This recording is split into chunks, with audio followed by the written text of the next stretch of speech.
Sam was just the best little boy. An excellent son, excellent brother. He was constantly looking out for Ava. My favorite memory is he had a little toy bat cave that we played with a lot. It was a lot of fun. We played for hours with it.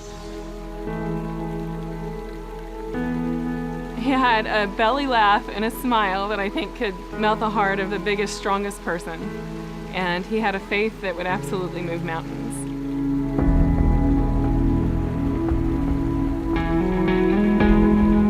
I'm going into 4th grade now, and I'd like to move on with my brother instead of without. But I'm not able to do that because of rhabdomyosarcoma. It's not okay with me. Sisters should be able to keep their brothers. The foundation is now my life's mission, and I feel like this was one of the greatest gifts that Sam left for me. When Sam very first started treatment, it became evident that he was going to put the others before himself. He did it over and over and over again. That was Sam.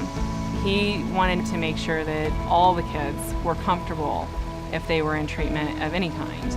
And that's why he started his comfort packs. And when I asked him what makes you comfortable, he said his stuffed animals, his movies, and his soft blankets. So that's what we started doing. And when he was in bone marrow transplant, we wanted to give 100 comfort packs to 100 kids for his 100 days of transplant. Our supporters stepped up to the plate, I have to say. And then about a week later, we clearly had enough to send to 100 kids. And he said, I think we should do 1,000. And I just kind of laughed and I was like, all right, bud. He really laid the foundation for what we're doing today. And he mapped this out for us. And for that, I am forever grateful. I have my very own part of the foundation. We put journals in sling bags, that's what I call them, and crazy socks, and a cute little stuffed animal to travel with. It makes me feel good to put smiles on other kids' faces. 1 in 5 children that are diagnosed with cancer will not win their fight. That's a statistic that when your child is diagnosed, you see frequently. The research side really developed because I felt like when Sam was in the fight, there was nobody fighting for him.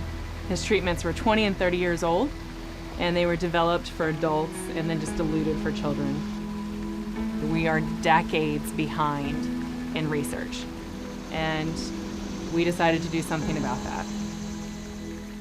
We say more than 4 because only 4% of national funding goes to kids. In May of 2017, we went to Washington, D.C. to advocate for pharmaceutical companies to be required to research for children and pediatric cancer as well as adult cancers. And we're proud to say that so far that has passed both Senate and Congress.